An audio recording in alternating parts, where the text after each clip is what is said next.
Om Namo Venkatesaya. Shuklam Bharadaram Vishnum Shasivarnam Chaturbhujam Prasannavanam Dhyayet Sarva Vignopashantaye.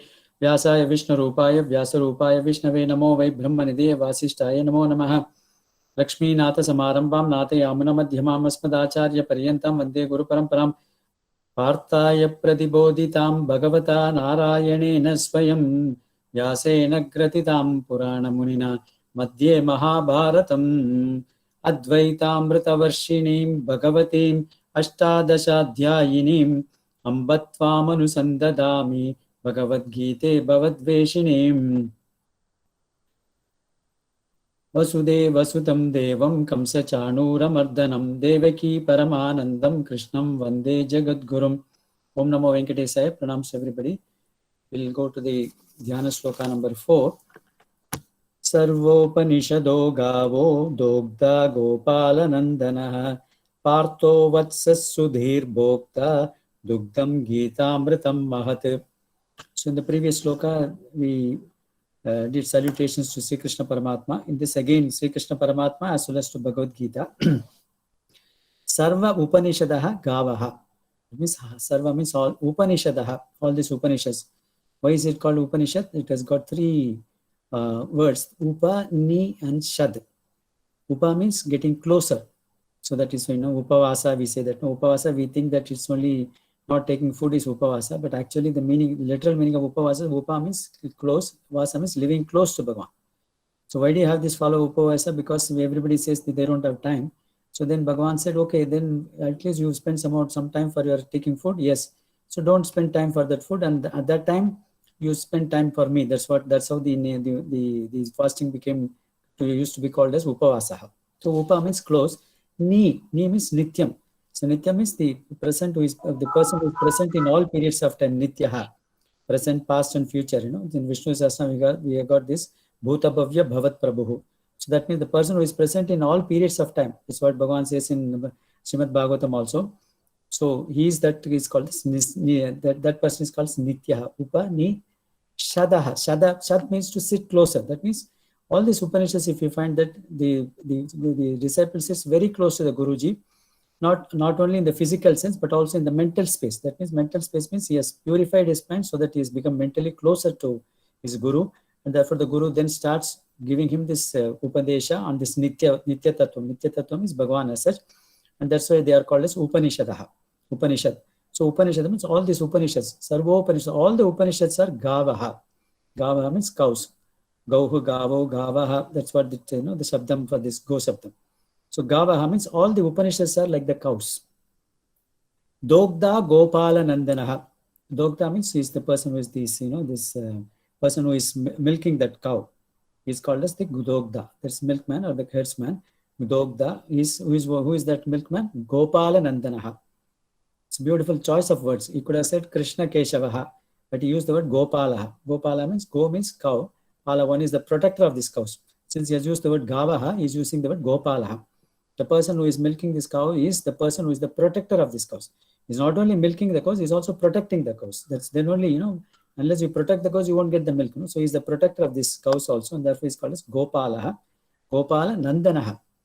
Nandana means one is able to give happiness, joy, bliss. Not only he enjoys, he gives happiness to all his devotees also.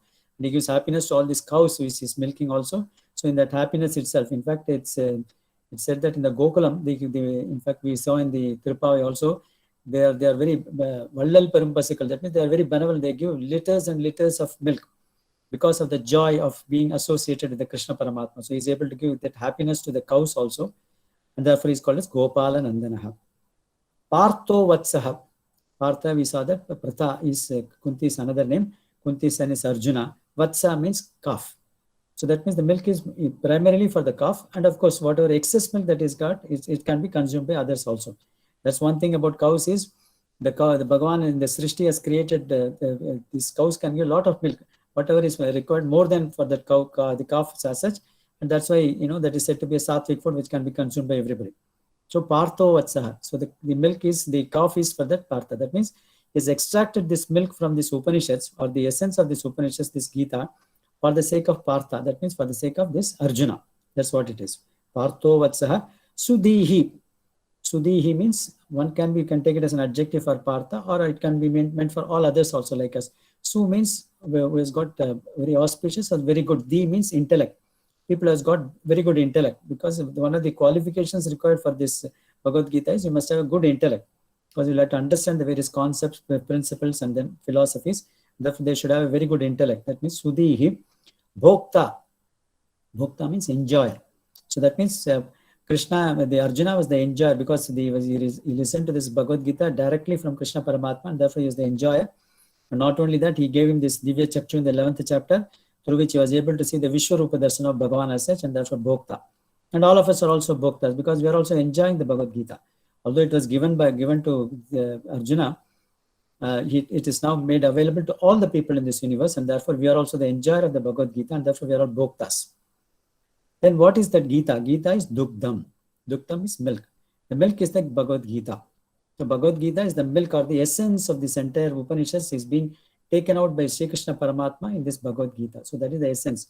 One thing about the Dugdham milk is, the milk is available for, the milk can be consumed by right from the young child, right up to the oldest person. That means the Bhagavad Gita message is available for everybody, starting from young children right up to the oldest people. So that is the greatness of Bhagavad Gita. And that's why he has rightly used the word Dugdham. Dugdham is milk can be consumed by everybody. Everybody in this universe, starting from the, because certain foods can be consumed only when you are young, certain foods you can't consume when you are old. So, but the milk is one thing which can be consumed by everybody.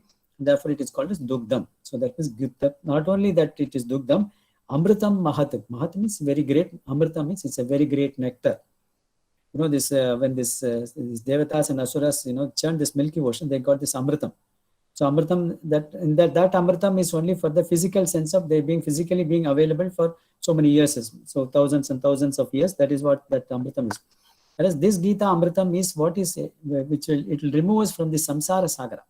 So it will give us that immortality. So ultimately we will merge with Bhagavan, or go to the Vaikuntham and do Kainkaryam to Bhagavan in that. So that is what is that can be obtained by chanting this, the knowing about this Bhagavad Gita. Another thing great about this being said as milk is, in fact, in Bhagavatam, all these texts are supposed to be drunk. I mean, you should drink it. In fact, in Bhagavatam, the third sloka says, Nigama kalpataror galitam palam sukamukat amrta dravasamtam pibata Bhagavatam rasamale muhuraho rasika bhoy. That means the Vyasa Bhagavan says, Pibata Bhagavatam. That means you drink the Bhagavatam. Drink the Bhagavatam means it is like a nectar. It is like rasamalai. It is the juice of this entire Upanishad, the Vedas. That's what it says. So like that, Gita is, you must drink Gita. Drink Gita means, that means the Gita must form part of you. You are not being part of the Gita. That means once you drink it, it gets inside you, and Gita becomes a part of you. That means it becomes a, like a second nature to you. So that's why he's using the word Dugdham, and that means Amritam Mad. It's a very great nectar.